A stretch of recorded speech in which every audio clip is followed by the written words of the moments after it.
Bad bitch contest. You're in first place. You're in first place. Bad bitch contest. You're in first place. They ask me what I do and who I do it for, and how I come up with this shit up in the studio. All I want for my birthday is a big booty hoe. All I want for my birthday is a big booty hoe. Yes. Yes. What up, guys? Welcome to another episode of Pearl Daily. What up, my What up, my What up, my What up, my One day I'll say it. One day I'll say it. $500. I'll say the N word. Yup. $500. And I will drop the N bomb on stream. You know, and the N bomb is not, it's not for the weak, you know. I won't do it for fun, but I will do it for money. Thank you, guys. Welcome to the show. Welcome. Thank you for coming. Let's talk about just, you know, what's going on in my life. You guys seem to like that. I don't know why. I'll like talk about random things in the beginning, and for some reason people care. So in the gym, I've kind of had I feel like when you first start doing weights, you're like doing as heavy as possible. And I've sort of had a switch where I realize I need to get like deeper in the weights. And I also like where instead of like going like this, it's like you go all the way like this. You know what I mean? And for squats, I'm trying to do like my butt, heel to the butt type of squat. And yeah, I've kind of enjoyed this switch. I'm getting really close to my front splits, like really, really close. I think that the side splits are going to take me some time. You know, I feel like as women, if you're a woman and you have really bad posture, hold on. No. Also, I let Ellie out before this show. If Ellie and she wouldn't go to the bathroom. So if she barks, I'm going to be so annoyed because I did just let her out. $500 isn't worth losing everything. Well, I'm stupid, so I'll do it. I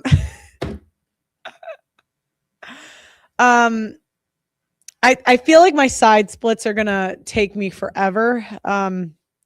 Gosh, it's like, but if you're a woman with bad posture or awkward body language, I really recommend dance and or gymnastics type stuff, like mobility, because that's actually the root cause of it. Once I can do my splits, then I might start training my tongue and do TMJ stuff. But I decided I'm going to hold off on that because I can only focus on so many things at once. Oh, in terms of the documentary and the app, we are finalizing guests for the documentary. So if any of you guys have connections to guests that you'd recommend we reach out to, we're doing our finalized list. The down payment's been made. We're in the process.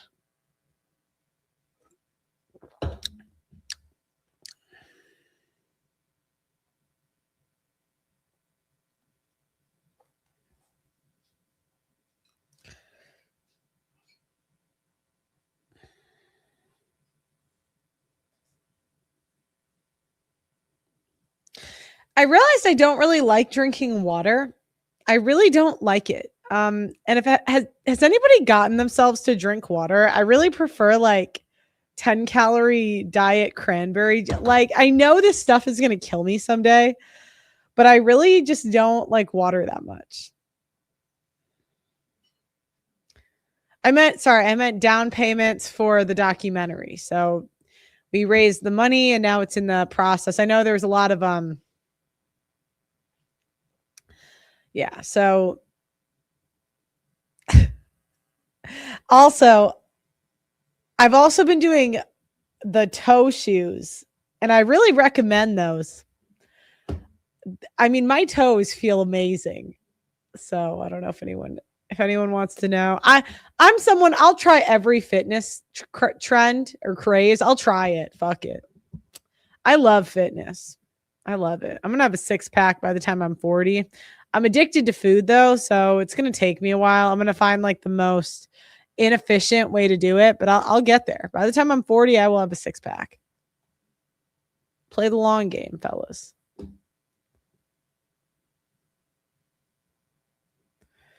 I made these this morning, if anyone cares, and they're pretty good. I really, yeah, these are, I mean, this was my first time making these, but I'm still eating my bread I made the other day, so I haven't retried that, if anyone cares. I can't wait till I can make really good bread. Right now, my bread kind of sucks. I mean, this is kind of ass, but it's better than bread I've made before, you know?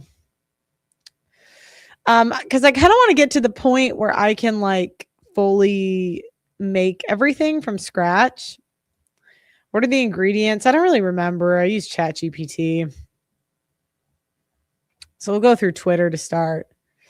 This was pretty good. Only thing is I don't love bone-in chicken reheated. So I don't know. I think in the future, because this is more like a meal prep thing. Obviously, I didn't eat all of this. In the future, I might.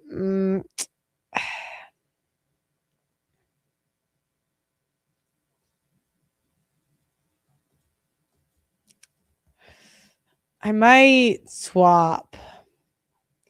Obviously, this is more carbs than I really should be eating, but I'm trying to get through. I don't know how to put it. Like in my head, I have like 10 things I'm trying to learn.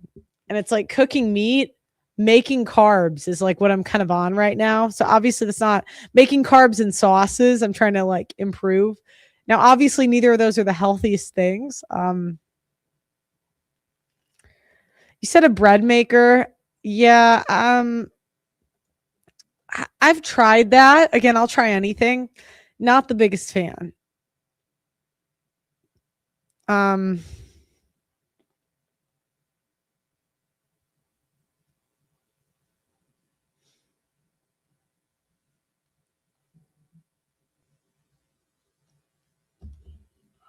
You know,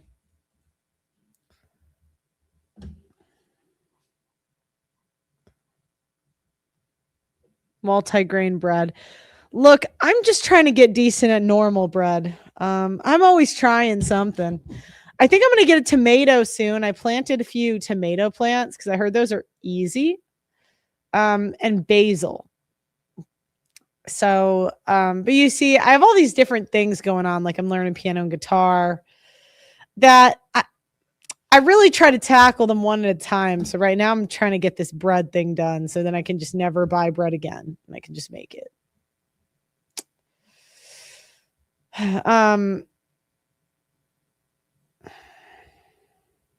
And sauces.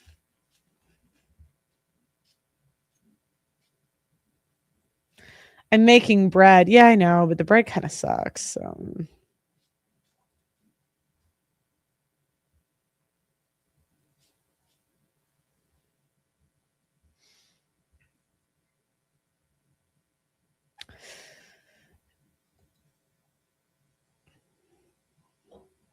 Yeah, I could do. I've done soup before, but I'm not great at it. Okay.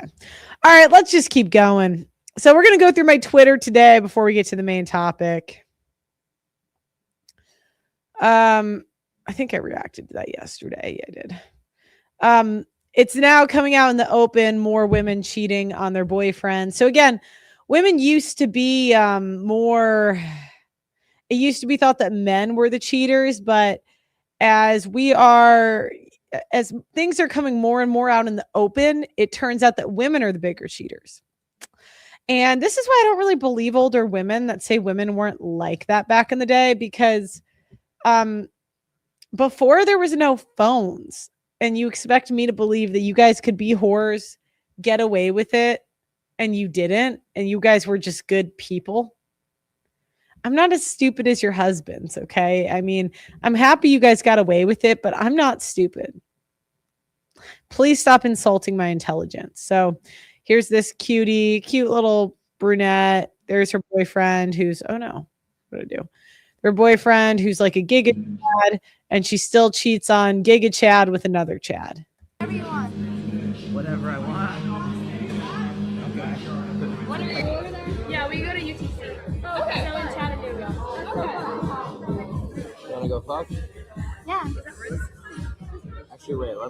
Give me like 15, 20 minutes. Oh, you gotta freshen up. Not freshen up, like recharge more or less. Okay. Whatever you want. Yeah, you know. Here's Clavicular and Blueface talking about how they don't have any game. They're just famous. Shout out to the white girls. I like the white girls. You kind of have to have like different game for the black girls. You know what I'm saying? So That's true. That's very true. You got to figure out how to talk smooth. I wouldn't know how to go about it too well. You seem smooth, man. You seem smooth. You seem real dapper. Appreciate I it, know you man. get a lot of pussy. I try, man. Definitely can tell you get a lot of pussy. Right? I try.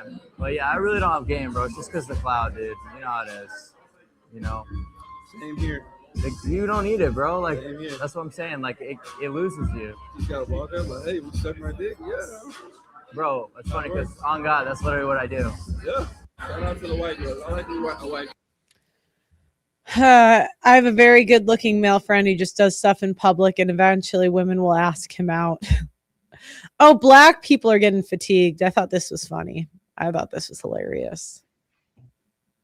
Hi, can I just get a 3-piece spicy with them? Popeyes hires a white dude. Yes, sir. Is that gonna be all for you? Yes, sir. Yes, sir. Yeah, that's it. All right, it'll be $13.57. Thank you. No problem. Sir, your food. Huh? Yeah, your food's ready to go. It's ready. Yes, sir. Hot and fresh. Thank you.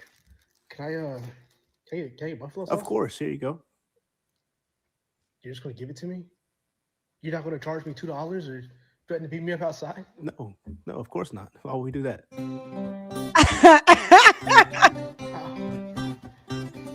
Thank you. No problem. Hey, sir. Huh? Have a great day. You have a great day too. Oh, that's so funny. Even black people have black fatigue. Oh my gosh. There's too many people I've been running into recently that recognize me. I'm like, oh my God. No, people don't need to know where I live.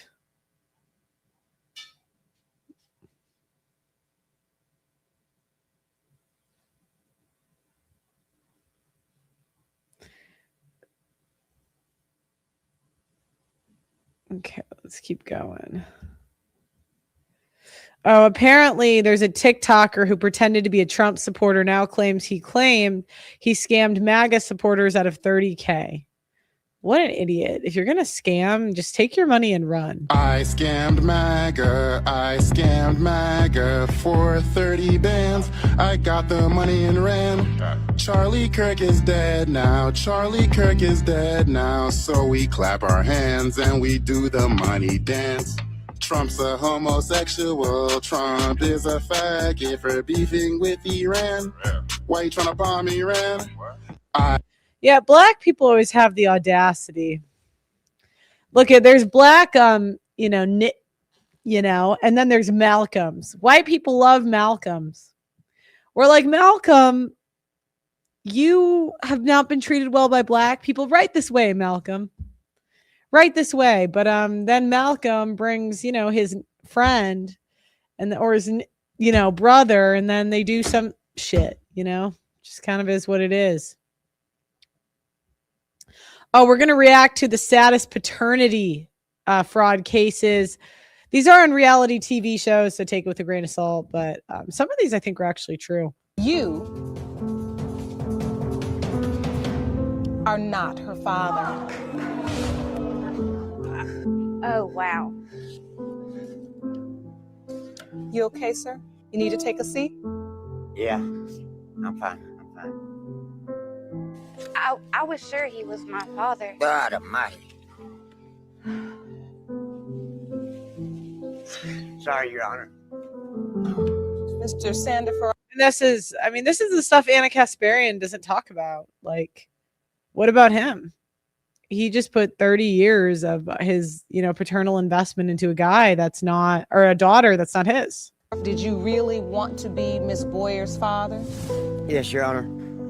I'm so sorry. Love your honesty. Thank you. My kids need a grandparent, so I've got to find. You got one. You got a father still. You still got a father. That's such a white guy thing to do.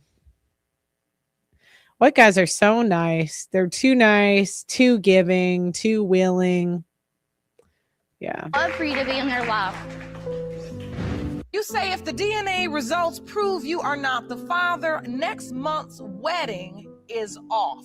Is that correct? Yes, Your Honor. He has been there from day one. He takes care of her. He watches her. He has become so attached to this baby, and he has treated her as if he's known all along that she is his. So now London is 10 months old, and Mr. Mitchell, you say you've bonded with this baby. Yes, Your Honor. I love her to death. She's amazing. She's amazing, you say. Yes, Your Honor. So, Mr. Mitchell, how do you feel as you hold London? To have so much love for this baby, but have so many questions? I've been there for her the whole time, just taking care of her, so I've grown attached, and I don't know if she's mine or not, though. So, as much as you are hoping she is, the truth is you really don't know. I really don't know. Right. I want to know, though. When it comes to 10-month-old London, Mr. Mitchell, you are not the father. I have been in tears for the last 2 years trying to meet my daughter, and she has never let me once talk to her or see her. When I talked to him and told him I was pregnant, a fake Facebook account just to see pictures of Elena. You have still not held this baby? No, Your Honor. Never one time? No, Your Honor. There's no way that he is getting my daughter. I have cared for her for 2 years, and I'm afraid I'm going to lose my husband and my family over this. Well, this is my point. You're thinking about yourself. These results were prepared by DNA Diagnostics, and they read as follows. When it comes to 2-year-old Elena, it has been determined by this. That's why you can't fuck fat women. They're not grateful. He's so out of her league. And it's just the lack of gratitude is appalling. Court that her biological father is Mr. Webb. Be clear, you did not just cheat him. You cheated her. You have been responsible for child support all these years. I have been homeless because of it. I can't pay rent. I can't do nothing. I don't have a life. Her mother had denied me a DNA test, so why would I believe the child's mine? Why would I want to get involved with the child and come to find out years later that the child's not mine anyway? You truly felt like at that time your wife had been unfaithful to you? Yes, ma'am. And you asked for a DNA test? Yes, ma'am. You were not granted it? Yes, ma'am. From that point on, you were responsible for child support each and every month over the last 20-something years, and you've now just presented to the court. You are 100. That's a life-changing money. $150,000 he's paid in child support. $146,918.51 in arrears. And I look over my shoulder every day in fear of going to prison. And then this cycle just kept continuing? Yes, ma'am, because I can't even get my driver's license. I don't believe she is my child. Mr. Dennis, you are not the father. He handed me the baby and he looked at me. Wow. What a wicked woman. He said, "Are you sure this baby's yours?" And I looked at the doctor. I'm like, "What do you mean?" He said, "Because this baby's white." Jerome, have you ever heard of such? That's a first for me. This is the reason. Let me see your evidence. That's a picture of... This is a picture of Ileana when she was first born. Okay, Your Honor, let me just say this. That was stupid. We're mixed. I'm Dominican and black. He's Puerto Rican and black. People in my family have different color eyes. My eyes are hazel. My father's eyes are green. So I don't see where the doubt is. When the doctor asks you... Do you guys think, all right, one in the chat, is he the dad? One in the chat if yes, two in the chat if no.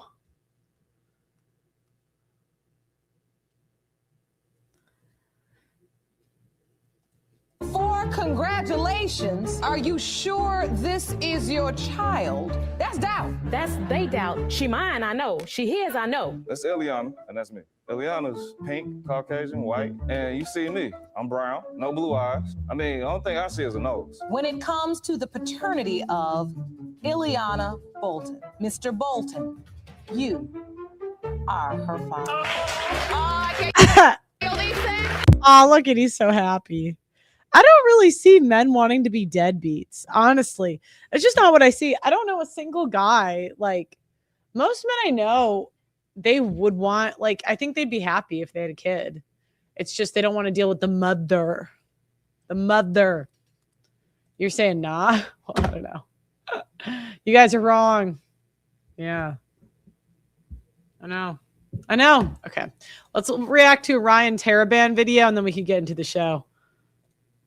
I'm Dr. Orion Taraban, and this is PsycHacks, Better Living Through Psychology. And the topic for today's short talk is let men solve problems.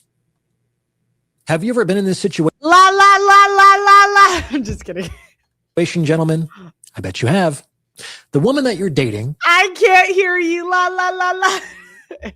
or you're married to, comes to you with one of her problems. Maybe she's frustrated with something that happened to her at work. Maybe she's disappointed with one of her girlfriends. Who the fuck knows? But she comes to you with this complaint, and after listening to the inputs of her frustration or disappointment, you begin to very helpfully offer reality-based solutions to her problems. However, when you do, she simply becomes more and more annoyed. Why do you always have to try to solve my problems? I don't want you to solve my problems. I want you to listen. Why can't you just listen and support me? And the man, of course, is thinking, well, what the fuck is that going to accomplish, right? But the woman is absolutely adamant in her position. This is what she wants, and this is what the man is supposed to do. Does this sound familiar? Like it's become a social cliche. However, I don't think this is something that your father or your grandfather or your great-grandfather had to deal with. So why has this attitude become so prevalent, and why is it apparently a generational thing? I'll tell you why. It's because of the institution of therapy. Over the last few decades, the institution of therapy and its ancillary industries, the self-help gurus, the relationship experts, the daytime talk show hosts, et cetera, therapists and their ilk have convinced hundreds of millions of women that listening to a problem is somehow a solution to a problem. And why might that be the case? Like, what could possibly be the explanation as to why an industry that literally listens to problems in exchange for money would insist that listening to problems is the best way to solve them? Like, how could the therapeutic institution possibly benefit from such a belief? I mean, I will leave that to you and your detective prowess to unravel. Now, don't get me wrong, listening has its place. Like, you have to listen in order to understand the features of the problem you're dealing with, right? But hot take, you don't have to listen more than that. You listen up to the point where you're able to arrive at a tentative solution, and then you execute.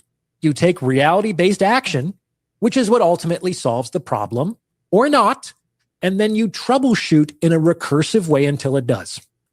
This is how I run my consultation practice. Insisting that listening to problems alone solves problems. Yeah, and that's the problem. Women, we feel better when we talk about our problems, but it solves nothing and doesn't make them better. I wish I could explain to men the release we get when we talk about our problems. I wish we weren't like this. Even as a woman, I wish I wasn't like this. But for some reason, you get like a release when you talk about your problems. And the problem is sometimes you can, when you are like, we call it venting. When you are venting, like you say things that are really hurtful and sometimes oversharing. And like, sometimes it's just not accurate, but it's how you feel like at the time. So as a woman, you really got to watch this because I don't know a single woman that doesn't struggle with this. You got to be careful who you talk to. Problems is a form of gaslighting on the population level. Like, I don't know how else to describe it. This widespread attitude is also complicit in the feminization of men, which is a very serious problem. Allow me to explain. We know that when confronted with a problem, in general, men prefer problem-solving strategies and women prefer emotional coping strategies. So when women implicitly, or very commonly explicitly, demand that men forgo their preferred strategies which, by the way, are actually capable of solving problems in reality, and adopt their own preferred strategies, the subcommunication is, I don't want you to act like a man. I want you to act like a woman. And when men concede to this demand, usually out of a misguided desire to give women what they say they want, they grow increasingly feminized. And this feminization of men creates all kinds of problems, not only in these particular relationships, but in society at large as well. Think about it. When women implicitly want men to act like women, they typically feel entirely justified in their desire. And why wouldn't they? Remember, the entire therapeutic institution supports the idea that listening and validating is the solution to pretty much every problem of living. And what does this do? It authenticates the female. This is why I really think men have God in them. I really do. I think every man, if he listens to his intuition and doesn't listen to women, creates good in the world, right? And that's why you got to listen to men, because men have this like problem solving ability. And look at even being who I am. Oh my God, there's time that it's really difficult for me too. So it's not something that comes easy to us. I think naturally we're like,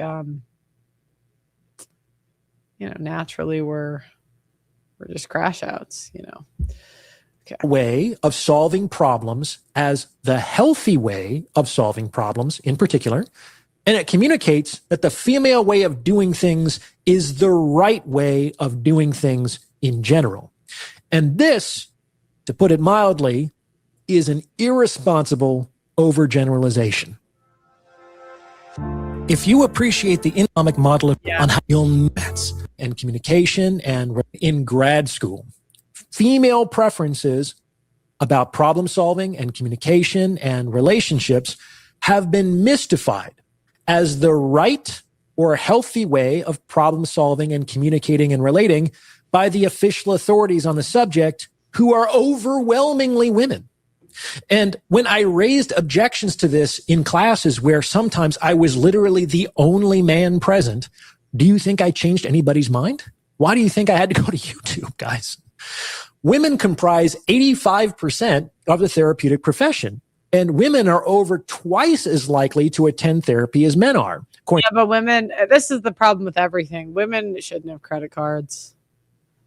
Women, we got to take that shit away, because everything's been going downhill. Women have way too much spending power. Everyone's got to cater to women. Like imagine if like we could cater to men, how much better the world would be.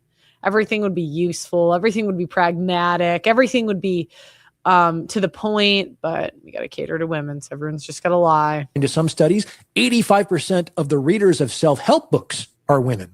And how many relationship experts and dating coaches and self-care gurus are women and or are primarily talking to a female audience?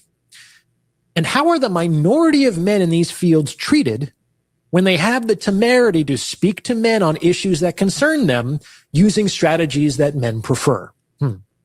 We have to conclude that the therapeutic institution and its ancillary industries have collectively become a billion-dollar echo chamber in which women are told what they want to hear. In business, the customer is always right? And as I've said before, making women feel right is big fucking business. However, it's impossible. You can't make women feel right. Like we're just so unhappy with ourselves, You got to keep a woman busy. I don't know if there's some stuff in the Bible, but there's got to be something. Like you got to put us on like a learning curriculum or something to keep our otherwise we'll go nuts. This is the absolute best indicator of rightness. You have it. Effectiveness. You are right when you correctly predict that certain means succeed in achieving certain ends. But look around. Are relationships achieving their ends? I think you would be hard pressed to argue that they are. Divorce rates are up. People are dating less often. They're even hooking up less than they used to do.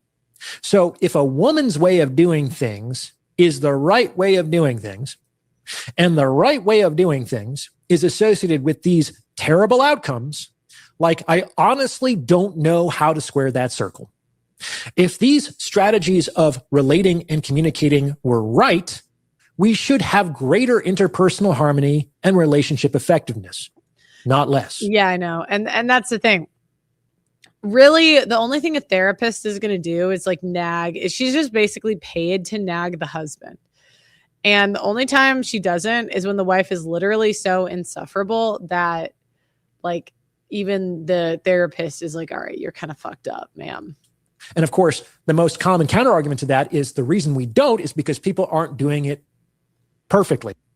You just watched a feminist talk about you. She calls you anti-feminist. What? Who? Is it worth my time? Is this someone whose opinion I even care about? They're not doing it good enough. But even if we were doing more of it, which we clearly are, we should still see progress in that direction, and we don't. So there's that. Both parties should be getting more of what they want and less of what they don't, which doesn't seem to be the case at all. I'll get to the point. It's a bad idea for women to treat their men like their girlfriends, which is what they do when they expect them to suppress their masculine problem-solving strategies in favor of feminine emotional coping ones. And the most rational argument against this is that it's generally more effective in any domain of human endeavor to play to one's strengths than attempt to transform one's weaknesses. What does this mean? Think about it. You can throw the ball, but you can't catch it. Better to perfect your abilities as a quarterback than spend years trying to compete as a wide receiver. You're pretty, but dumb as rocks. Better to play up your face card than try to join Mensa, right? The time and energy you spend perfecting your strengths will only succeed. Here's the problem, though. If women vent about their problems to their girls, then the girls, oh my God, then now you're fighting the friends group chat. I don't know. You guys got to figure out a solution for women venting. Give her more work to do, maybe. Making your weaknesses mediocre at best. Of course, it's a good idea to eliminate glaring liabilities, but that's not really what we're discussing here. So, ladies, your man is bad at listening?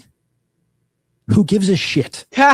He might be good at problem solving, and he might very well be better at problem solving than you are. And rather than spend all that time and energy in an attempt to transform him from a bad listener into a mediocre one, why not devote that same time and energy in an attempt to transform him from a good problem solver into an exceptional one? Like, a woman who does that is a smart fucking woman. Because if she succeeds, well, she will not only have private access to an exceptional problem solver, hooray, but she will have succeeded in cultivating a complementarity of skills across the relationship that will make it much more likely that the two of them as a couple will be able to handle like anything that comes their way. So, women, if you want to be heard and validated, that's fine. But go to your girlfriends. Go to ChatGPT. Don't take your grocery list to the hardware store, which is what you do. Okay. Yeah. I like him. He's always got good stuff. All right. Next on the agenda, apparently Piers Morgan challenges HST TikTok, whoever this guy is, over claims that he would disown his son if he was gay. Piers, since I was young, my life ambition has been to make money, retire my parents, meet a nice woman, and then have a gay child who wears makeup and date other men. That's what I want. Turned out to be gay. And if you're... Okay, wait. Do I need to react to the Piers Morgan interview? Because I heard that. Hold on. Maybe I'll do that next.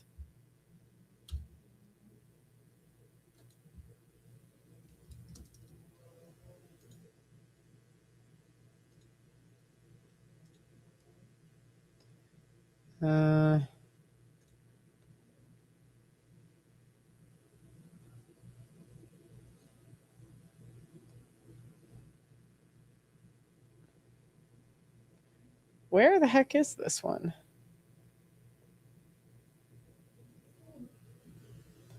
Hold on. Where is it?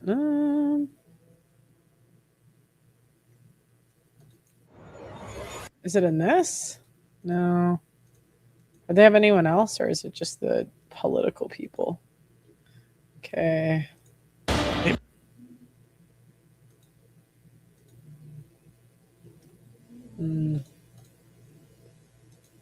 Okay, let's see. Let me know. Oh, wait, hold on. I opened another tab, my bad.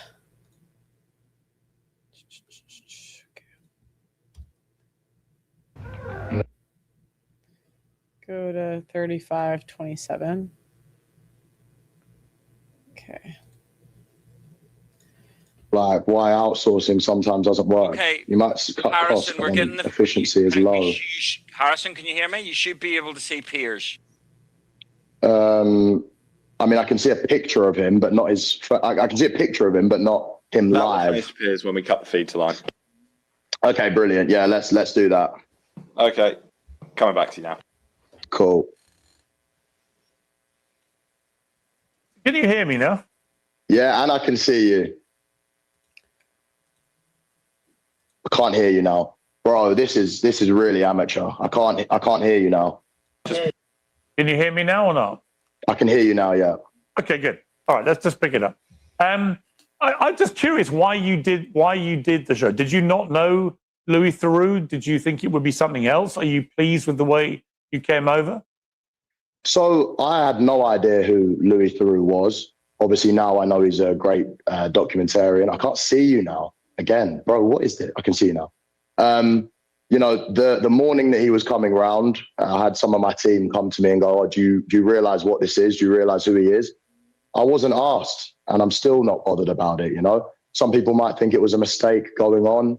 Me, I thought it was a very, very fun experience. I've even texted him since saying that, you know, I enjoyed making it, and the backlash I've received from it, I also enjoy that as well, because I've got, you know, I can just rage bait people in my DMs, which I enjoy doing anyway. I mean, look, as I was saying to you when we tried to start this, what you want to do with your life is entirely down to you. It's no impact on me whatsoever. The only interest I would have, a bit like Louis Theroux, is the influence that you wield. Yeah, so this is about the Netflix documentary. So there was a Netflix documentary done on the manosphere. And it was just some beta simp mad that high value men get bitches or famous guys get bitches. It was just a cope. Oh no, the women don't want to be there. Yeah, they do. Shut up. You know, over young men. And when I was watching the Netflix show, I was just curious what you want that influence to be. Right? Because your mother's in the show, and we'll come to quite an amusing clip where she talks about me, actually. She doesn't want you to do this interview, I think, was the bottom line. So you're defying your mother again, and we'll come to that. But your mother's, you know, I was watching her, and I was watching you interact with them. I actually knew your father a bit back in the 90s, Victor Abugu, who was an England rugby player. Met him a few times. Friends? Him, and we can come to that as well. You know, and I'm just curious how somebody whose mum is like that, whose dad was like he was when I knew him, how somebody ends up thinking that the key to life, that the joy of life, the satisfaction of life comes from rage baiting people in their DM rather than something a little bit more, you know, I hesitate to use words where your fan base will go, "Oh, shut up, granddad, you don't get it." But is there not more to life to be achieved than rage baiting morons in their DMs?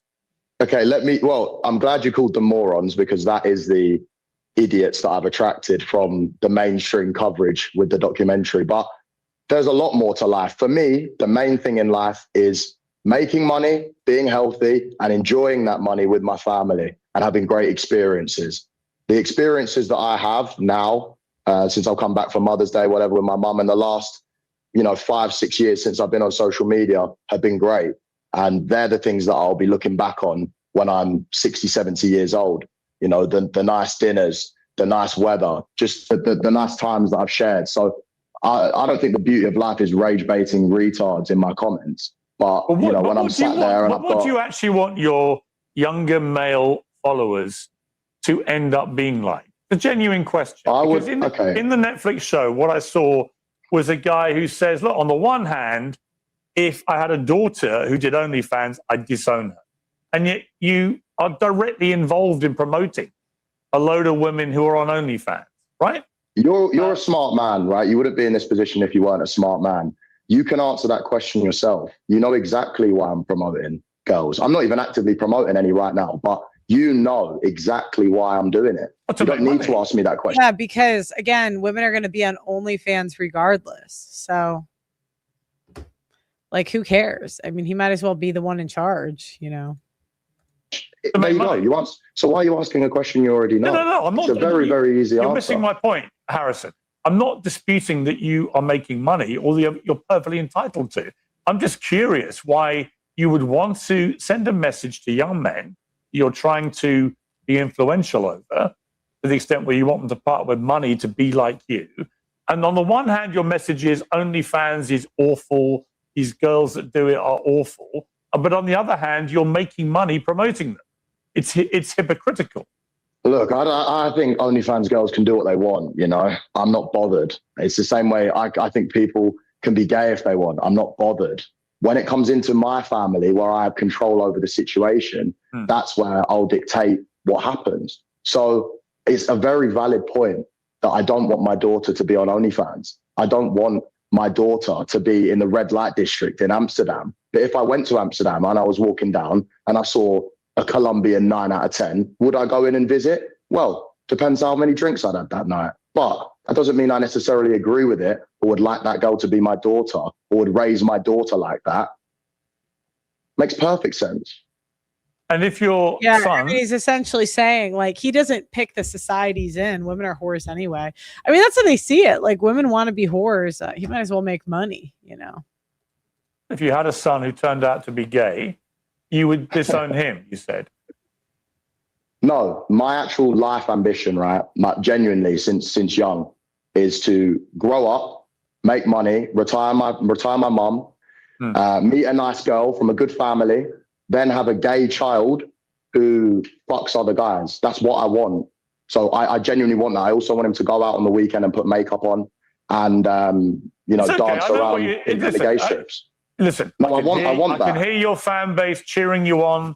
I know what you're doing. It's the double down, treble down. In fact, I saw some of your posts on social media before you did this interview. I'm going to own everything. I'm going to double down. I'm going to play that game. Fuentes did that a bit with me. And you know what I think? You know what, bro? There's not a game.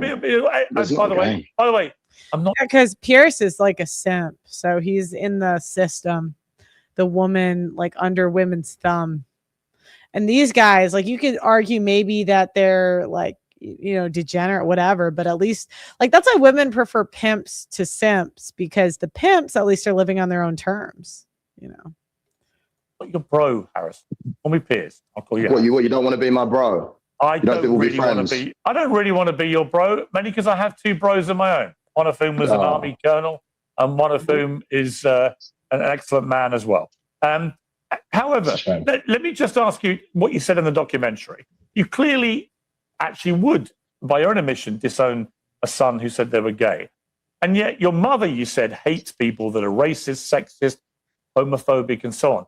Why be so brazenly homophobic if your own mother, who you clearly love and respect and care about, if she's so against that, why would you be so happy to be... Because as an adult, you have the right to your own life.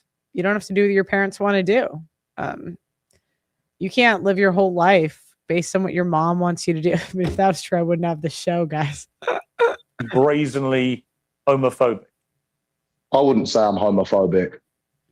You would disown a child for being gay. That's about as homophobic as it gets. That's your opinion, and in my opinion, that's not homophobic. It's a fact of what homophobia is.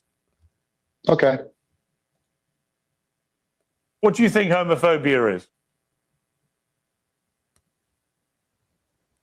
I think homophobia would be severely discriminating against gays. And I think that you know, maybe going around and bullying them or whatever could be considered homophobic. You don't think I don't really your care own what the child would be definition is. bullying them because of their sexuality? I'm not bullying them. I'm not bullying my By child. disowning them? It's not bullying. What is it? Definitely not bullying. What would you call it? You disown your own child for being gay, something they couldn't possibly I'd call it good parenting. That's what I'd call it. I'd call it good parenting. Really? Because again, at least he has his own rules, right? I mean, he has the right to, you know, as long as it's legal, to rule his house the way he wants. Why is another man telling him how he should run his household, you know? We could have different beliefs. I don't care what your belief is. If you grow up, Well, okay, no, we don't actually. you'll We work your both whole come from a life. belief. We both come from the same belief, which is we were brought up by mothers who did not share this view. So actually, we're very similar. It's just you've taken a weird turn where your mother, who hates homophobia, has got a son who actually thinks it's perfectly okay to say you would disown your own child, your own son, if they said they were gay. And Would you be happy if you raised your son and your son came out gay? Would you be happy, Piers? Would you be happy, Piers, if you had one child, one son? Care less. You wouldn't care? No. Okay, then that's your beliefs. Do you hear his voice raised? Like, he's not even being honest with himself. And I think that's like the liars that people hate the most, people that aren't honest with themselves. You know, it's kind of like the guy that gets caught like doing something wrong. The person that's like, no, I didn't do it. You're like, okay, you obviously did it. But the guy that's like, no, like, sorry, I just really like cookie. It's like a different, you know, response. Totally different beliefs. Yeah, but the only I thing know I'm that you're interested trying in to is why double you think down your on this belief- point. Yeah, but Harrison, why do you think your belief does not constitute homophobia? Piers, we can all have a push and a shove. You might not agree with some of my points. I don't agree with some things that you do and the way that you act. That's fine. And I don't need to go into them. But if you want me to, and you want this to turn into something that it doesn't need to be, then we can all have a push and a shove. I'm genuinely interested in how you felt this Netflix show went and the things that Louis Theroux had you saying on camera. I'm genuinely curious what you think about the way people have responded to them. Honestly, that's all I care about. I'm not here to trap you. I'm not here to put words in your mouth. I'm not here to do any of that kind of thing. I'm very aware that your fan base, whatever happens between you and I, it doesn't matter. You will have owned me, killed me, crushed me, destroyed me. Let's just accept that's a given. Okay? That is how these interviews always go, whether it's Andrew Tate, Nick Fuentes, whoever. Do you know what I don't like, Piers? Do you know what I don't like? Gaines in a minute. It'll be the same thing. So I assume, let me just tell your followers, Harrison at HS Sticky Docky has owned me, beaten me, defeated me. Okay, listen, I respect guys that have their own opinions, right? But I don't really respect you trying to come on and say, oh, I'm homophobic and try and really push that point when I wouldn't say I'm homophobic at all. I understand that, but I'm curious why you don't think disowning a child for being gay is homophobic. What I do with my children is up to... That's women. I mean, that's a female tactic. Like talking about these, you know, far out situations that didn't happen and could potentially happen. It's like, okay, what are we wasting time talking about this, Piers? Me. Don't you have better things to do? Like, I'm just thinking my dad was sitting here watching this episode. He's like, what did I get, you know, out of this? What I do with my children is up to me. Of course. Okay? Of course. I don't agree with you going to Epstein's Island and having freak-offs with Ghislaine Maxwell and the rest of them. But I don't need to bring it up because this is about misogyny and everything like this. Harrison, okay? Harrison, okay? I don't agree with that, just sir. To be clear, freak-offs on the island. Yes, nor do I. And as is a Are you sure? Are you sure? Do you want to keep doing this? You'll make yourself look very stupid. Are you sure, Piers? That I've never been to Jeffrey Epstein's island. I'm 100% positive. I never met the man, never went to his island. I met Ghislaine Maxwell for 5 minutes at a book launch. If you've got any supplementary mentioned a lot of times. No mentioned problem. a lot of times in there, sir. I have no problem. You're not, I don't think, if I say this very respectfully, I don't think you're very well informed about things like that. Or you wouldn't go there because it's... Why are you in the files? Why don't you check the 27 references to me in the files? Why are you in the files, sir? Very close to these types of people. Go and check. And all your followers, you can. The great thing about the Epstein files, you can put somebody's name in, and you You can like see to compare everything that me comes up. to Tate I've and got no Myron and everyone problem else. discussing this, So Harrison, because my name is close to them in the Harrison, manosphere. I But have if I compare you to Epstein and Maxwell, you have a clear problem with it, sir. You compare me to Myron and all the others in this homophobic, misogynistic, whatever world. I'm comparing you to Epstein then, because you're in his files. Harrison, exactly. Let's you're stop making this yourself look an and let's even go bigger back. idiot than you did on the Netflix show. Oh, really? Really? Yes. To people like you, sir, I don't mind that. You make yourself look like an idiot every single day when your wife is at home posting pictures that you're out and she wants to get used like a toy by a big black man who is cleaning her car. Is that why you have a problem with me? Is that why you're pushing this homophobic narrative? Because I'm the big black man that shagged your wife. Oh my God. All right, what is 2026, man? Oh, you are on holiday. Okay? We can all have a push and a shove, sir. Let's go back to talking about the documentary and less of the homophobia. Do you know what? Here's what I think about you. I watched the documentary. I think you're a fucking idiot.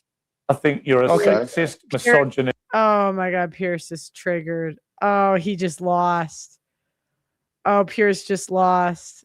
Oh, look at that guy smiling. He's so happy. He just homophobic twerp who got exposed in a global way by Netflix, by Louis Theroux, for what you are. You're a little half-wit, and you'll make your little followers don't get have a little rattled. laugh Don't get and everything rattled. else. But I don't see any Don't point get rattled. wasting. There's no point me wasting my time talking to you. Is there? What's the point? Exactly. No. Do you know what? Pierce, you started it. Pierce like pokes the bear and then gets mad when they hit back. He's so used to these simp ass soy boys that just bend to women. These guys aren't going to do it. I'm telling you guys, Gen Z is built different. These guys are not like these other $500. $500. Let's chill it down then, because what I just said, there's 50 more things that we can have a stupid back and forth and try and one up each other. I don't Just care talk about to your me silly normally. insults. Talk to me normally. Talk to me normally. I don't care about your silly insults. But what do you mean you don't care? What do you mean you don't care? What I said is facts. I have a picture of it. I can flip it around and show you right now. I couldn't care less about your silly little insults. It's like a 2-year-old. Why would I care? A 2-year-old? A 2-year-old? Listen, sir, I don't know why you come on and you talk like you're holier than thou. As soon as you're away, all right, let's who's this? Applications are open. All right, let's just end that's your this, ting, bro. That's your girl. Let's end this, please. Cooked. You know what? I'm not doing this. Sorry, guys. It's pointless. Damn.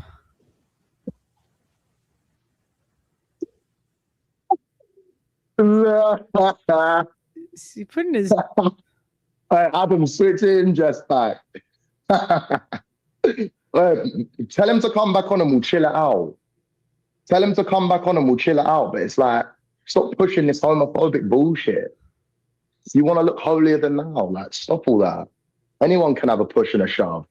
Tell him to come back on, talk to me respectfully. This is what I wanted him to come in real life, because he wouldn't speak like that to me unless, it was through the camera. Like, talk to me face to face as a man, bringing up bullshit points.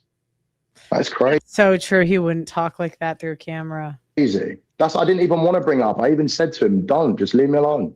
Trying to push this homophobic bullshit. I have a gay mate. It's impossible for me to be homophobic. I'm also not misogynistic either. I love women. Can I have the chat, please? Let me call this guy. Look at these Gen Z men. They are built different. They do not give a fuck. And these older men are so used to being under women's thumb, and like they don't realize how bad women are. But these young guys, they have seen women terrorize them from a young age. Tell him to come back on. He's sulking like a baby. Let's keep it respectful.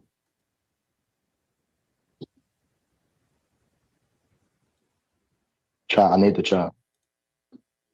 All right, I think that's it. Okay. All right, we'll get into the topic. I think that's all for my reactions today. Thank you guys for tuning in to another episode of Pearl Daily here on the Audacity Network. So today we're talking about Corey Richins and the story. So I always talk about how women have the audacity, okay? And I couldn't believe it when I did this show and I had a woman named Sarah Stott call into my show. Okay. And this woman claimed to be a virgin waiting till marriage, and she was calling me a whore. Okay. And I get it, I hoe a little. It is what it is, right? Sometimes you're a hoe, it is, you got to take the L, right?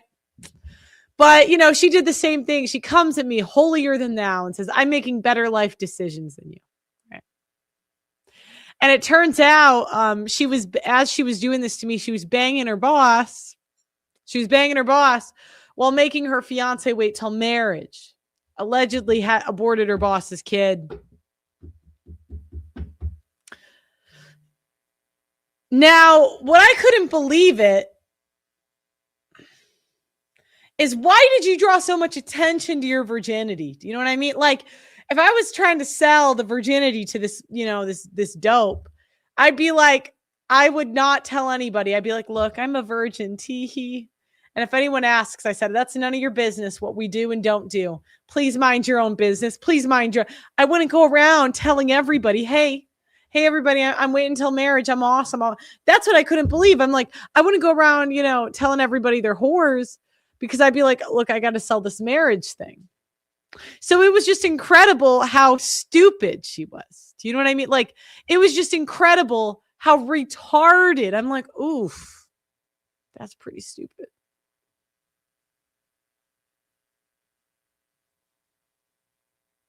That's pretty dumb. And this woman gave me Sarah Stock energy. So there's a woman in Utah who was just convicted of killing her husband.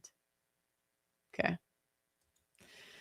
And this woman put out a book on how to deal with grief for children. And I just thought, lady, why are you drawing attention to this? Do you know what I mean? Like, you could have just like, oh, I'm so sad. Shut up. I don't understand us as women. Why do we draw so much attention? And you guys can call in. Why do we draw so much attention when we're trying to get away with something? Like, don't you think it's like we're saying 2 + 2 = 4. And we keep putting in 5, We, the jury, unanimously find that the defendant, Corey Richins, is guilty of aggravated murder. Guilty on all counts. That's the fate of the Utah mother now convicted of killing her husband. Corey Richins poisoned her husband and then wrote a children's book about grief that became wildly popular before police zeroed in on her as a suspect. Fox 31's Talia Cunningham's been following the verdict that came down just a few hours ago. Talia. Well, Jeremy, Christine, those guilty verdicts handed down by a unanimous jury just this evening after deliberating for less than 3 hours. As you can see here, Corey Richins didn't show much emotion after the most serious charge, aggravated murder, was read aloud. She took a deep couple breaths, bowed her head, and that was about it. Eric Richins died back in March of 2022. He was found unresponsive at his home near Park City, I should say. Thank you for the super chat, Phil Wood. I appreciate it. Prosecutors argued that his wife, Corey Richins, slipped 5 times the lethal dose of fentanyl into his cocktail, killing him. They also argued that Richins was $4.5 million in debt and thought if she killed her husband, she would inherit his estate that's worth more than $4 million. Adding Richins was having an affair and planning a new future with her new man. The 35-year-old mother was found guilty of fraudulently claiming insurance benefits after her husband's death, and it doesn't stop there. Richins was also guilty of attempted murder in another alleged effort to poison her husband. According to court documents, on Valentine's Day, shortly before he was murdered, Richins gave her husband a sandwich that was laced with fentanyl, which made him break out in hives and black out. Body cam video was played after Richins called 911 and police arrived at the house. Listen. When you discovered him, was he on the bed? Yes. He was just laying on his side like normal. Okay. I just thought he was cold. It was cold in there, so I put the blanket on him. After her husband's death, Corey Richins self-published a children's book about grief to help her sons and other kids cope with the loss of a parent. It is called Are You With Me? And it's about a father with angel wings watching over his young son after passing away. You can see here she appeared on local TV and radio stations promoting her book, but does maintain her innocence. Now, these are some of the online searches that were presented in court that include, you can see the top in caps. Oh my God, women are like, we are just the dumbest serious. You know, if women serial kill, if women serial kill, we're just going to do it in the dumbest way possible. Can cops uncover deleted messages? Can deleted messages be retrieved from an iPhone? That's so embarrassing. One, can cops uncover deleted messages, iPhone, and how to completely wipe an iPhone clear remotely? Richins did not take the stand in her own murder trial, and a sentencing date has not been announced, but the max for aggravated murder, the highest charge alone, 25 years. In studio, Ty Cunningham, Fox 31. All right, let's keep going. All right. There's an article written about this. A mom wrote a kid's book on grief. She was just convicted of her husband's murder. A year after her husband's sudden death in 2022, Utah mom of 3, Corey Richins, self-published a children's book about coping with grief called Are You With Me? In promotional interviews with local media, Richins said she had written the book with her kids, the oldest of whom was 10, and she told NPR member station KPCW in April of 2023 that the process brought little peace to me and my boys. It was a good distraction from the last year and going through the first holidays with my husband, his birthday, like our anniversary, all these things, and it gives us something to work towards. Weeks later, Richins was charged with killing her husband, Eric. And on Monday, a jury in Summit County, Utah, convicted her of his murder. Prosecutors alleged that Corey Richins spiked Eric Richins' cocktail with fentanyl in March 2022, and several earlier attempts because she was millions of dollars in debt and believed she would inherit his estates. She did not know that Eric had quietly cut her out of his will years earlier after discovering that some of the debt had been racked up in his name. Oh my God. Prosecutors also said she had taken out multiple life insurance policies on her husband while having the affair. She wanted to leave Eric Richins, but she did not want to leave his money. Summit County Chief Prosecutor Brad Bloodworth said in his closing argument on Monday.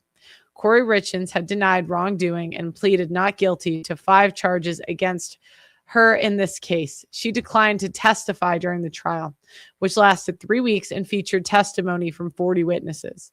Her defense attorney, Wendy Lewis, and Eric had Lyme disease and was addicted to painkillers and called the investigation into his death nothing but sloppy and driven by bias. Yeah, because the justice system it's biased against women. Shut the fuck. Okay. After 3 hours of deliberation, the jury found Richins guilty of aggregated murder, punishable by 25 years to life in prison. And the other 4 other charges, which include forgery and fraud related to the opening of $2 million in life insurance policies for Eric without his knowledge. She bowed her head as the verdict was read.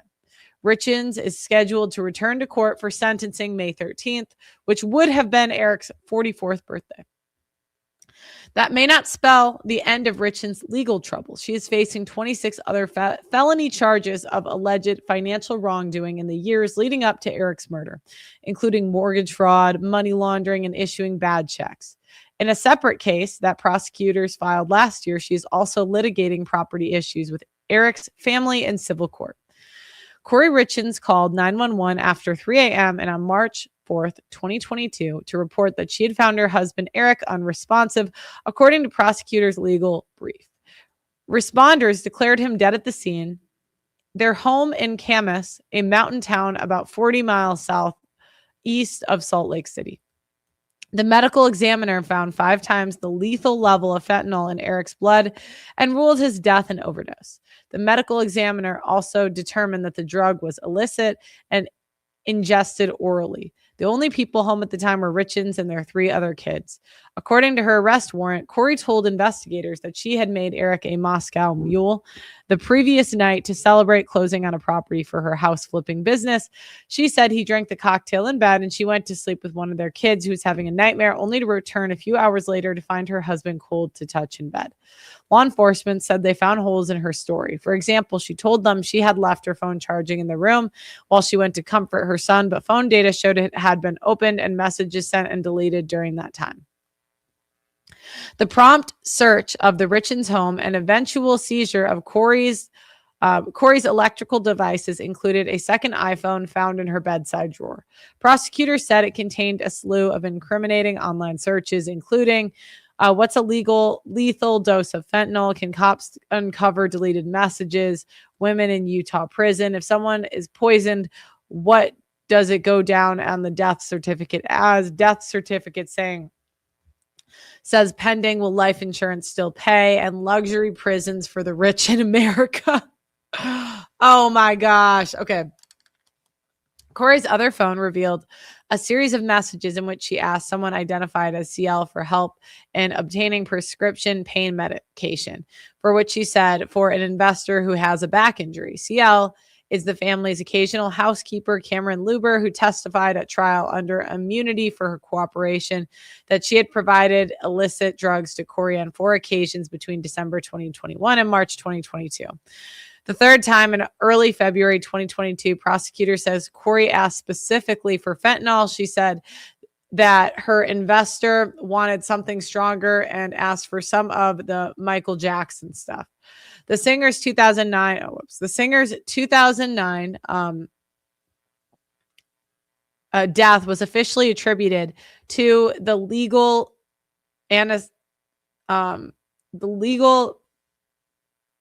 aesthetic propofol. I don't know how to say that. Corey Richins was a suburban mom real estate agent. She does not know a lot about the illicit street drug world, but she does know Michael Jackson died from taking illicit drugs.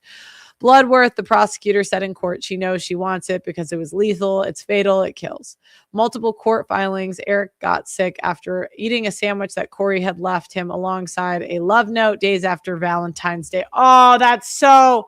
Oh my God. Do you know what? At least when men kill, like they just get right to it. They just take her and, rape her and just kill her. Women, she gave you death with a love note.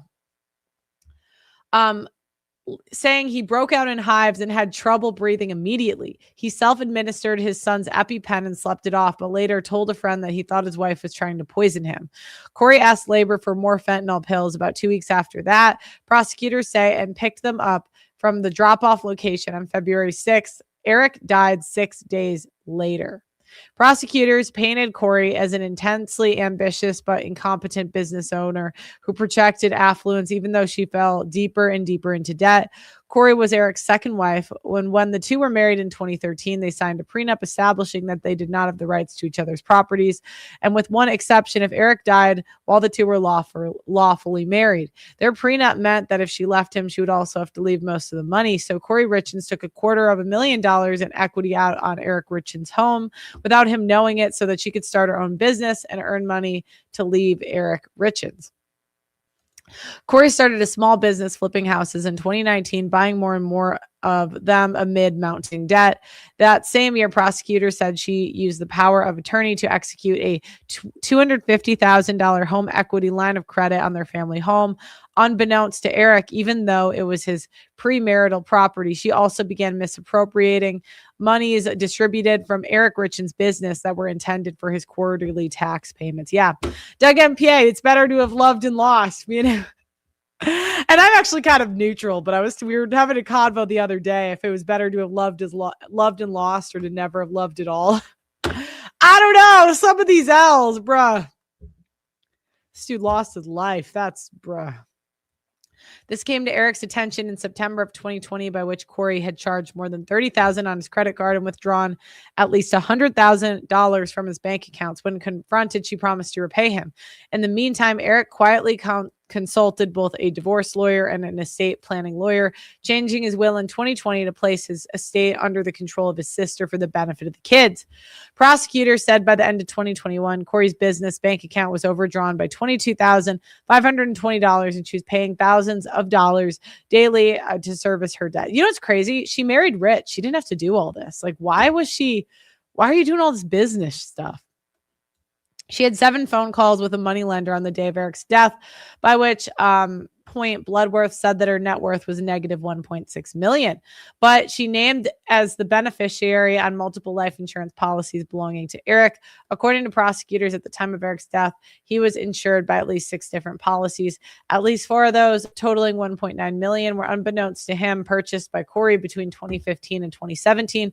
She also made herself a beneficiary of another policy held jointly with Eric and his business partner just months before his death, though he changed it once his insurance company alerted him. Corey found out that she had been removed from Eric's estate plan days after his death. Court filings said she learned from his sister, who she then punched in the neck and the face. Oh my God. Oh my God. Look, it's just incredible.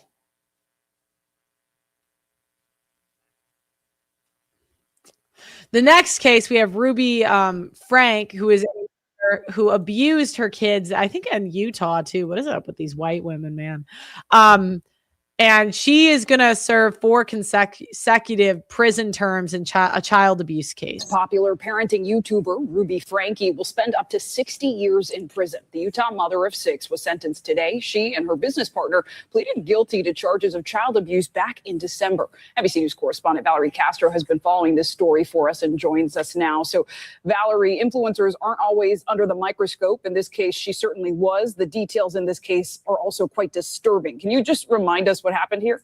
Zinkley, this was a parenting lifestyle channel that Ruby Franke had on YouTube, but critics say it was really a harsh parenting style that she was promoting. She pleaded guilty to numerous charges, including things like holding a child's head underwater, putting her hand over a child's mouth and nose so they couldn't breathe, kicking a child while she was wearing boots.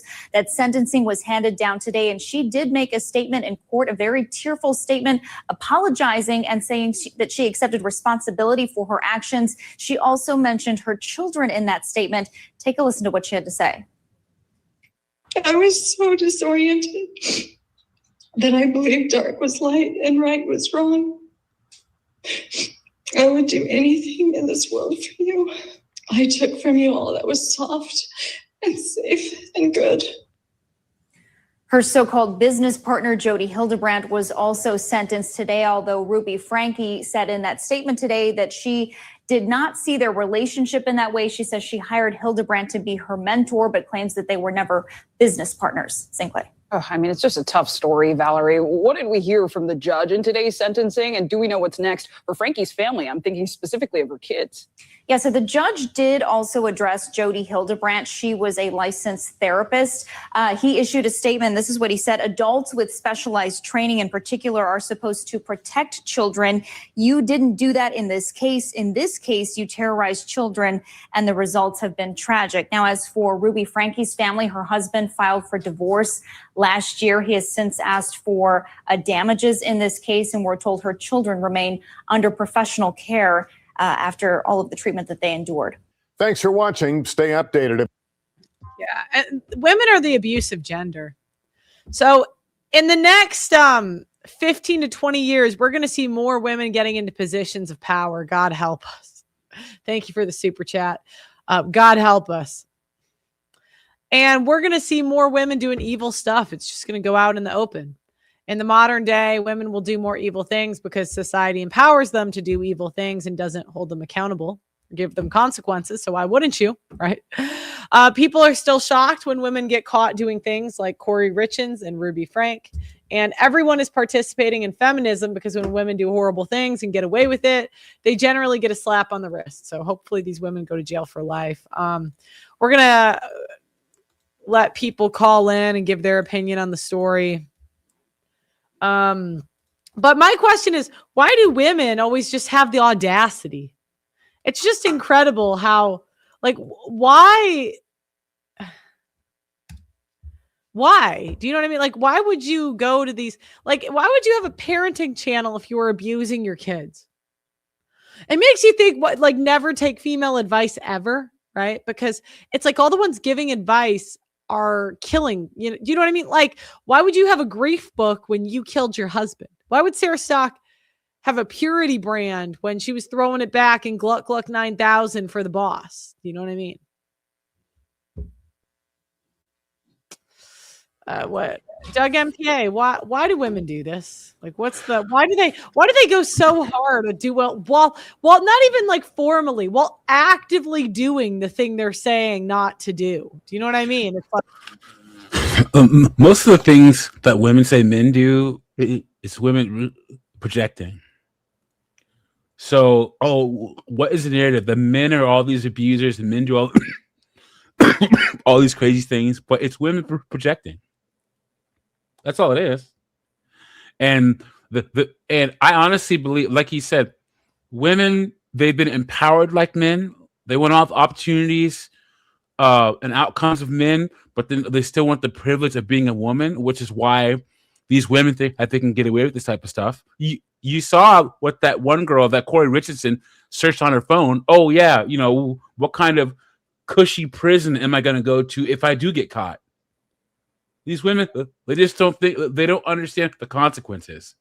And in the next 10, 15 years, all you're going to see, it's like these teachers, these female teachers getting caught messing around with their young boy students. You can see more and more of those because these women literally feel entitled to be able to do that.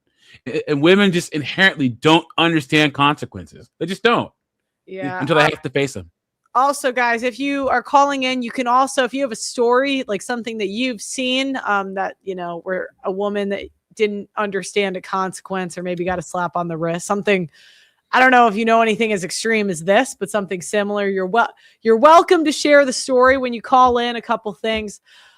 First of all, try to get to the point. I understand you're excited to be on the show. First time caller. Let's skip over that. We're trying to give as much fun, which is the stories, the answers as possible. So when you call in, I'll say, do you have something to add? And you can either give your thoughts on the story or a story that happened to you that's similar. So Doug MP, I'll start with you before we take callers. Have you seen this in your life, like something similar to the news? Maybe not murder, but or maybe you have, I don't know. Well, I think you are black. Sorry. Say again. I said you are black, so you never know. Well, I guess being where I'm from, where I'm from, the state I'm from is only 3% black. So most of the stuff you see associated with black people, drugs and crime is a lot of white people. And especially with drugs, like I've seen a lot of white girls get caught with drugs or get caught doing drugs, and they don't understand. I had a couple of stories of girls I went to high school with or partied with when I was younger, and they were messing with a guy that was selling drugs or something like that, but they got caught up in drugs and got hit with some mandatory sentences or whatever, and they had to face the justice system. It's like, you got caught with how much, when, where, and they just couldn't believe or they thought that there was some way they were going to get out of it, when drug laws are still federal sentencing, guys. And so I saw a lot of girls either by themselves or because of the guy they were with, they get caught up with possession or some kind of thing around drugs and have to face federal charges. Not a lot, but enough where, So would you say they got a full consequence or still a slap on the wrist? For federal charges are usually mandatory minimums. Yeah. So yeah. Eat it, bitches. Yeah. So I'm originally from Washington State, and if you guys know, Washington State still has a meth problem up there, especially Western Washington. So yeah, there's a big meth problem up there. So I saw some of my friends that I went to elementary school and middle school and high school with. They got caught up in their early 20s or their late teens, and it didn't go so well for them. Damn. Welcome to the show, Corey. What are your thoughts on the topic, or if you have a story or just a comment on the topic, feel free. Welcome to the show. Got a story. Right. Chick tried to poison me. And it's okay to tell this one because she's gone. Like, she's already passed away. She's a little nutty to start with. So all things fine and good. I can tell the story. So is there any way that you can adjust your microphone volume? Because it's just kind of loud a little bit. Yeah, and this is going to be a great story. Well, not good for you, I guess. But there's probably a way, but I don't know. Better. That's better. Boomer. Yeah. Hold it right there. Hold it right there. It's good. I don't even know where it's at. Bad joke. Don't get me in trouble. So anyway, the story. Yeah, you got me going. You already had me laughing earlier, Doug. So she was gonna poison me, and it was like she's like, "Oh, I'm gonna come live with you for a little while, and everything will be fine. I'll move on," and blah blah blah blah. And she made my coffee, and I'm like, "That's interesting. Drink coffee every day." I was like, "Boy, this tastes wrong." I'm like, "That's interesting." So I was looking at things like, why did she bring rat poison with her for a trip? What's that all about? Yeah. And it does not taste like aspartame or sugar. I'll tell you that right now. What does it taste like? But anyway, a mix of the two. So what I did was, I was like, all right, then you want to play stupid games? I said, took another drink, went in the bathroom, dumped it in the toilet while I was pissing. Did that 5 days in a row. Yeah, she was freaking out at the end. She was like, oh my God. And then when she left, she was like, I don't need the rat poison. Women plan so far in advance. That Corey chick is nuts. She probably thought about killing him before she even freaking married him. She probably had problems. We got to see it, but like getting the drugs from the housekeeper and all that. Wait. Crazy. So I have questions for your story. So you guys were on a trip. You guys were traveling on a trip. No. This was at my house. She was kind of she was trying in between places, going somewhere, finding herself. She was staying with me for a while. But and then she on was day sleeping one, next to you every single night. No. She was sleeping in another room. I have trust issues. Okay. But yeah, she was trying to warm it up, making that coffee, trying to be sweet. And yeah, you're right. Dressing all scanty. I'm not stupid. Just being all loving and giving you poison. Oh my. Yes. Straight up. But yeah, I was like, about it? Every morning I just poured. No, where's the fun in that? Okay. Like I said, every morning I would take a big old drink right in front of her. Yes, you get dehydrated. Yes, you get cramps. There are some serious problems with that plan. But every day she saw me drink it. That's all she do. I'd pour most of it down the toilet when I went in there to piss. But all she saw was me take that big old first drink. I didn't even have to swallow it after day 3. But yeah, women are nuts. They plan ahead. But like I said, she had issues and she's gone to be with Jesus and we're all good. So I can tell the story. But wild. I got to go. My son is the real reason why I'm always busy. 24/7 daycare. How do I hang up? Okay, I'll remove you. Thanks. Drop me. Okay. Great story. Damn. Wow, dude. Wow. I was going to ask him if he slept with her and how the sex was. Have any of you been poisoned? $500. $500. Guys, I told you one of the best. I put it in the chat. One of the best sayings I've ever heard. A lot of men are sleeping next to their worst enemy every single night. Remember when we had that guy? This is last year. He was in a combat zone and he's talking about his divorce, and he said that he felt more comfortable in a combat zone in Afghanistan getting shot at than dealing with his wife. Yeah, because the women emotionally terrorize you. It's like worse because do you know what? Because in a combat zone, you know who your enemy is. Like that guy is trying to shoot me. With a woman, one day she's trying to stab you, one day she's in love, she's giving you a love note, one day she's poisoning. It's like, how do you don't even know who's your enemy? Yeah. Imagine if you're in Afghanistan, Ahmed is shooting at you with the AK-47 and trying to gaslight you while he's trying to shoot you. That's dealing with your ex-wife. Go ahead. All right. Welcome to the show, Steven. Am I saying it right? Oh, hi. Steven, right? How you doing, Pearl? It turned up. All right, I'm good. How are you? Feel free to comment on the story, or if you have a story yourself. You got poisoned, let us know. Yeah, no, I that free chemical, but no breakdown. Your sound's going in and out for some reason.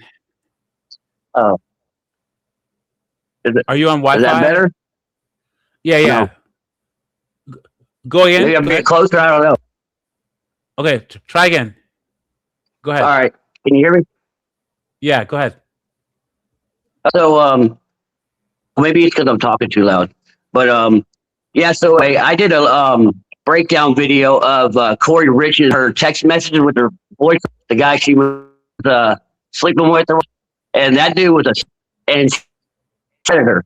So she like Pearl said before. Your sound's going in and out. Are you holding the speaker of your phone? Okay. Yeah, you got to fix your sound. I need you to come back with either. I think it's your Wi-Fi. That sounds like Wi-Fi to me, but it's just I can't go spend the show going back and forth about audio issues. Give me a thumbs up if you fix it, or I'm gonna kick you. I'm gonna let you figure it out, but you can rejoin. Sorry, I just can't. And so I think that women doing this is kind of like white collar crime, guys. Most people that commit fraud and white collar crime get away with it. Fortunately or unfortunately, I guess it depends on what side of the aisle you're on. But you don't want to be the one that gets caught, and that's the thing. Like women, I think they do it because they've gotten away with it in the past. And I would want to see a study as to how many more women get caught doing this Black Widow stuff, killing their husbands and boyfriends. Because I think just like women sleeping with young students, I think this has always been a thing, but now it's in the media now. Oh shit! Sorry, she hit the guitar. Yeah, I think it's more common than we think. To be honest, I think it's like, I mean, if women are getting caught now, how long have they been doing it and not gotten caught? You know, it's a horrible way to go out is antifreeze. What they'll do is the women will put antifreeze in a guy's drink, and that crystallizes your blood, so your blood crystallizes inside your veins and your arteries and stuff. Mm-hmm. Yeah, it's a horrible way to go out, dude. A horrible way to go out. What age do you think women have their first consequence? Well, what's the first consequence you see for women? That's a really good question. For attractive women, it's usually around 30 because it's proven that you get less attention after, less benefits from your looks at 30. Mm-hmm. For average women, I think the sweet spot is between 30 and 35 for all women. If they get fat, it's a little sooner, which in America, so now it's hitting faster. Although Black men are keeping that inflation going. So 100% true. Guys, we have to do better, Black guys. If you're in the chat, no fatties, no whales, guys. Come on now. Yeah. Okay. Well, guys, you can call in if you got other stories. Otherwise, we'll close out the show. We got another guy. That's great. Welcome to the show. Do you have a story that happened to you personally, or just a comment on the story in general? Well, I saw you. A friend of mine told me about your channel, and I see your title, and I'll just briefly say that he's a retired police officer and in the military. And he told me to watch your channel. We haven't seen it in a while. I thought, wow, she's live. She's got people coming on. You never used to do this from what I remember. So I thought I'd click the link and join and see if I could help out with some of the discussion here. Sure. Because I like to live dangerously and talk about women. Well, okay. We're talking about the Corey Richards case, the girl that wrote the children's book about her husband passing. She just got convicted of poisoning her husband. I heard about that. I saw that on the news. Yeah, a little bit. What do you think about that whole thing? Well, I think the whole world is getting crazier and crazier, to tell you the truth. And, there's just a lot of stuff going on. And those of us that still have some brains left, at least last time I checked, we can see what's going on here, and it is getting ridiculous. And some of the things that Pro brings out here are very interesting about relationships and stuff. I've seen some of your past videos. I'm not up on everything, but I recently got in a relationship online, and I don't like that necessarily, but this one I like because she's from the Philippines. I'm not one of these expats that's, some guy that wants to go play golf and live on a mountain and, get a real hot chick from the Philippines or something like that. But this is working out really good because we're taking our time and, we're both Christian and we believe marriage and all that kind of stuff. So it's not like your typical guy looking to go over there to check out some, I'm 59 years old too. I'm not young, but I try to stay in shape and, work on my health and this and that. But this thing about you asked me about that situation, that is the craziest thing. And I don't know if I saw the judge reading the verdict on the news. Has anything ever happened in your personal life? Have you ever seen a woman like not have a consequence for extreme abuse or like something similar? Or a circumstance where a woman took some stupid risk of thinking that because she was a woman that she'd get away with it? Well, I've heard stories, and I can't get into all the details, but I've heard stories that men have told me throughout the years, where women have the upper hand on a lot of things. They get the inheritances, they get all, and they're the ones that very often have caused some trouble. But everybody's the innocent one, and two sides to the story. But it does seem like if you pay attention to detail, that there is sort of an excuse for women to try to get out of a lot of things, that they kind of make a lot of mischief. And I know Pearl brings that out. She's not afraid to talk about it. And not a lot of us guys are not just sitting here blaming women for everything. That's just not what I want to do. But unfortunately, it seems like I'll do it. Go ahead. I know how to do it. I will do it. Right. Well, I'm not here to take over your show. I'm a broadcaster, so I'm used to being on the air. I've been on the Weather Channel. I've been on networks, everything. So I'm not camera shy. Yeah. Well, I was just curious if you had if you'd ever seen anything. What part of the country are you in? I'm in southern Wisconsin. I'm a storm chaser, and I'm a retired air traffic controller. Cool. Yeah. Sort of used to be a freelance photojournalist. That's how I got it. They try to incentivize you to come back into air traffic controlling? I'm so you were broke up. Try it again. Say again. Did they try to incentivize you to go back into air traffic control? Because I know that they were going to try to get the retired guys to come back into the job. Oh, were they? I didn't hear. Nobody asked me, but if they did, I'd command at least $500,000 a year salary. I think that's what they were paying at some point. It was that bad. Yeah, it was bad for a while. Oh, wow. Yeah, they were doing whatever they could. I really don't care to go back. I don't have any visions of grandeur to go do that again and all that kind of stuff. I'm happy doing what I'm doing now. I'm a professional yard athlete now, and I love working in my yard on the lake here. What do you think of the saying? Because I said it earlier. I'll say it again. Some men are sleeping next to their worst enemy every single night. What do you think? I agree. I would have to agree with it. I think it's sad. And I think that a lot of people get involved in relationships and they don't go through the hard times together a little bit long enough to find out if you're compatible. And you have to be able to do that. You have to be able to handle the imperfections. You don't come into a relationship thinking everything's going to be rosy and, you got to meet the reality of it. And I don't think people are living in reality today. I think Pearl brings that out a lot in some of her videos, that people are just kind of in la la land. And I don't know what they're thinking, but it doesn't seem like they're thinking very well, does it, Pearl? No. You said you're dating a girl in the Philippines? Yes, I am. And there's quite an age difference there between us. She's 39 and I'm 59. She's going to be 39. She's 38. Have you met her yet or no? We do the messenger all day long. We're like connected constantly. So it's really kind of neat, but I'm in the process. Are you going to go over there? Pardon me? Are you going to go over there? Yes. And we're got nothing to lose, man. I say go for it. If you can get but I'm not one of these. Yeah, but I'm trying to paint the picture a little bit differently, because most of the guys that go to the Philippines are looking to get, you know what I mean. Just say. But here's the thing. Or whatever.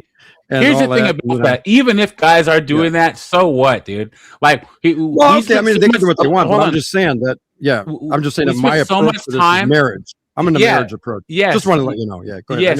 Yes. I understand that. But as men, we should shame degenerate behavior, but we shouldn't shame men for doing what they want to do, as long as they're productive, law-abiding. And, men now more than ever are able to take their own destiny into their own hands. And we breaking up a lot, but I don't excuse men for doing things wrong. I don't. If they want to do it, let them do it. All right. Well, we're gonna move on to the next caller, but thanks for calling. All right, thanks. Am I still on? Or I don't know. I think he was having a connection issue, because I could hear you fine. Okay, cool. John, welcome to the show. What do you think of either the story, or if you have a personal story of something similar, feel free to tell it. Welcome. Yeah, thanks for having me. I mean, it makes a lot of sense just based off of just my current experiences with women throughout my whole life. Like I've always now I'm in my 30s, right? I'm kind of y'all remember the Mike Pence rule, right? Never be alone in a room with a woman who's not your wife, because she can always just lie and say you raped her, or you touched her. Just the allegation, they'll lock you up for that just off an allegation nowadays, So it's like has that happened to you or someone you know, or like is there we're just wondering if there's a similar story of a woman taking the big one is child support. All my buddies going to family court and getting child support, and women make up stories that he molested his own daughter. They just lie like that, and the court takes the allegations. Yeah. Did the guys go to jail or did the girls? No, but they upped their child support. They took away custody for the child. So the kids, the court, we all know the courts hate the guy, and the woman hates the man because my brother didn't get a paternity test, or he asked his baby mom for a paternity test, and just asking for the paternity test, she got all mad about it, and now she hates him, and he don't get to see his kid because of that, little things, that's common. So he's paying child support for a kid that he wants to put a paternity test on, but she won't let him. Yeah, this happened years ago when the baby was born. He wanted to get a paternity test, and just asking for that automatically pissed her off. Did he ever get a paternity test on the kid? They're over the counter. He did.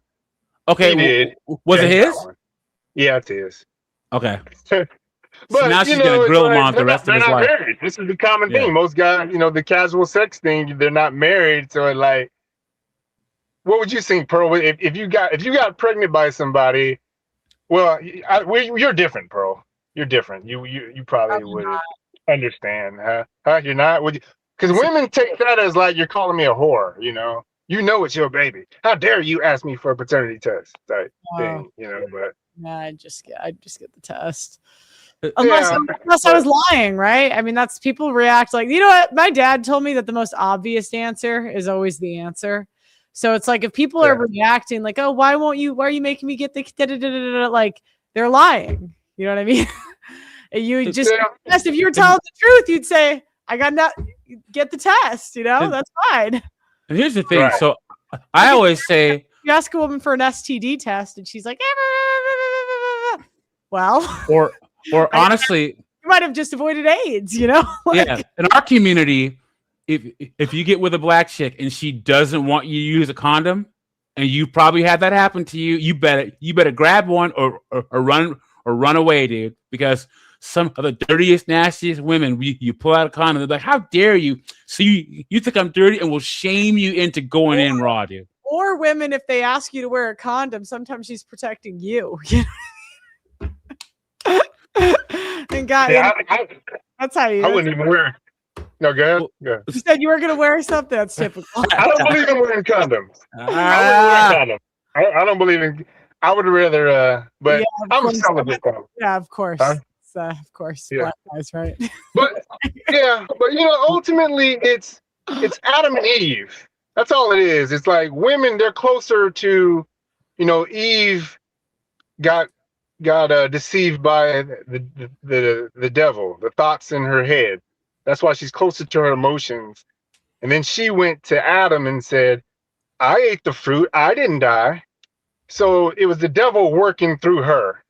I don't know if y'all do religion on your show or not, but I mean, I don't whatever. think it's women that they're not. It's not the women that's evil. They're just closer to that spirit, and so they can just evil spirit. The evil flows. Yeah, the evil flows through them naturally, just because of we're all women are Eve, all men are Adam, basically. I have one more question. So your brother had a kid with a woman who he wasn't sure it was his. That he got the paternity test. Is he still dealing with the girl and the kid? Nah, he don't get to see her at all. and they cut ties. So my niece grows up without a dad. Oh, good for him. Good for him. Because Yeah, I'm one of those yeah. people. I've always said this, guys. If a woman has a child against your will, especially if you're doing everything necessary to prevent a pregnancy, and you have a discussion with her about it, and she gets pregnant, you pay your child support and leave it alone. This whole you have to step up. You would say Huh? to pay your child support? Yeah, I mean, you legally you have to. You can't not pay child support, but pay your child support and just don't be involved. You don't have to be. Yeah, I wouldn't even pay. You can't not? What happens if you don't? They take your driver's license, right? Yeah, And you go to jail. You go to jail. Yeah, you can't Oh, not pay, really? bro. Yeah, you can go to jail. Yeah, they could take your fishing license. They could take fishing away from you. Driver's license, passport, Yeah. all that stuff. Yep. Yeah. All right. Georgia. It's different in Georgia, but I don't know. No, it's not. It's not, bro. It's different in different states. Thanks. Pay your child support, John. I'll see you. He said he does bareback. He's believing condoms. I'm like, yeah, that's too and he won't pay child support. I'm not going to pay child support, and I don't believe in condoms. I'm like, black men, they just love to play with fire. They're like, Shaniqua, let me just hit it raw. Oh, fuck AIDS. You know. I know. I'll get a gift that keeps on giving and gets you pregnant.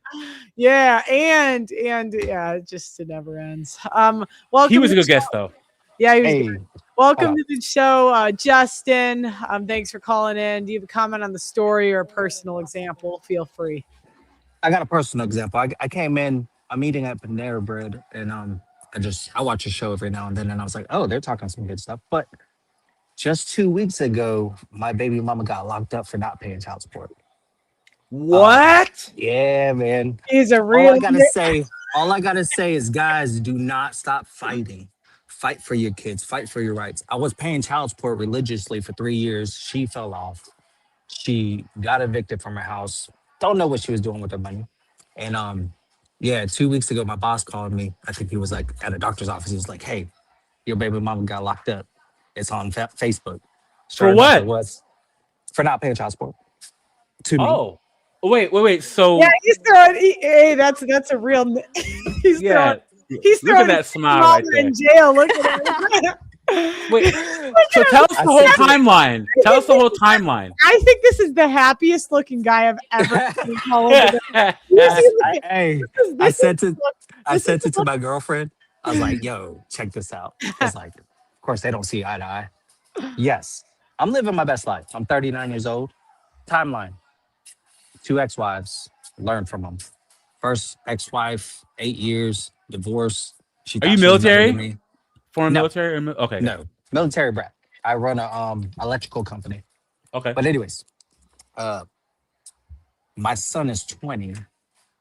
We just came from the gym. I came here to write my book, and I'm so glad. I'm a big fan, Pearl. Big fan. I'm talking years of watching you just in the shadows. Like, dang, she's awesome. But anyways, I paid child support for 3 years on my first son. Sorry, first son. It was 50-50. I fought for it. His mom agreed with me. We stayed pretty cool. I didn't pay child support. I had him for a week. She had him for a week. We lived locally. Then my second marriage, another 8-year relationship. What was it? We had 3 kids together. So I have 4. Okay. Those 3 kids, after about 6 years of getting married or being married, she wanted a divorce. And the problem was I kept falling off. Instead of me like staying in the gym, doing what I need to do, taking care of myself, once the female, it feels like they're better than me. They thought they were better, but like they were playing the game. So anyways, 2020, we split up. I was paying child support almost about $2,000 a month for 3 kids. And I was working on my career, getting my money, making sure I pay. Like that was the number one bill because I knew you could get locked up. So 2024, January of 2024, so that's 2 years ago. I got custody of the kids because she got evicted. She lost. She was just bad with her money. And I was able to get custody of my kids. So for those 2 years, I only received 2 months worth of child support. Took her to court and had her have to pay through the state. Like I didn't start with it. And she missed on it. And then it was 2 weeks ago. She missed child support. They set up a court date. She didn't show up for court, so they put a warrant out for her arrest. And then she says on Facebook she voluntarily went in, and she did pay what she owed, but it was kind of cool. So it's cool to win. But all I want to say is to guys, don't give up on your kids. Don't give up on what you can do for yourself, because you can win. Do not give in to a woman's threats. They're just threats. They think they know it all. They don't if they're not getting guided correctly. And also, you always have to better yourself. That's all I got. That's Well, what thanks for I want calling in. I've never seen a happier man than with his baby mama in jail. Oh. Your baby mama's in jail, fellas. Put him in jail. Don't put them all in Throw jail. that bitch in jail. I've been to a local restaurant. Is this going on YouTube? Like, It's for real? live. So. It's live right now. But you're gonna post it later, and there's gonna be a whole video. This It's is on crazy. YouTube, yeah. So. Oh my gosh! Thanks Well, for thank you, calling Pearl. I'm in. a big fan. Bye, guys. Call anytime. Yeah, call it anytime. There's no revoking consent, fellas. You click that link, you've consented. The show is going. Your image and likeness from that video is mine forever. Yeah. Did you see that smile? He's like, yeah. He's like, she's in jail. She put me on child support for 3 years. Jail. See you, bitch. And imagine what kind of foolishness and craziness she had to have done, where she got thrown in jail and then he gets custody, or no, where she was first she was forced to pay child support, and second off, she didn't pay child support enough to go to jail. Insane. That's incredible. Women, you always amaze me at how much of an L we can be. So keep taking L's. All right, thanks for tuning in tonight, guys. I think we're going to close the show on that. Any final thoughts, Doug MPA? In the next 20 years, all you're going to see is women with the Audacity. You're going to see more teachers sleeping with their young male students and then having a phone conversation with the parents, like that lady the other day, where she's trying to say, is there anything we can do? And the father's yelling. You're going to see more women trying to take out their husband. And you're going to see, I don't know if there's ever going to be where women are going to get the same amount of prison time, but we're going to see so much of an uptick in women getting convicted that we might see the gap close a little. What do you think? Yeah, I think that the women, more women become judges, who hates women more than women? So I really think that feminism is going to eat itself, because women are going to become judges. Women hate women. And now you're going to start. It's the men that are the benevolent ones that are going to give the non-harsh sentences. It's the women that are going to get into power and start eating each other. So. Yeah, it's the female judges and lawyers who are going to make an example out of other women. Oh, yeah. I mean, like, imagine if I was a judge. I'd do it with a smile on my face. They would. I'm so good natured. I think that they would think they got away with it, and then I'd look at her and I'd be like, Deborah, that's life in prison. I'm sorry that I gotta do this with a smile on my face. I'm just doing it with a smile because I really enjoyed throwing you in jail forever. So goodbye, Deborah. All right, always good talking to you. You too. All right, guys. Thanks for calling in. The callers are getting better. If I ever feel like I'm kind of running out of steam and I don't got 2 hours in me, I just take callers. So be prepared. And all the callers are really good, minus the audio issues. So try to make sure you have good service. If one day I have to kick you, please don't take it personal. I don't hate you.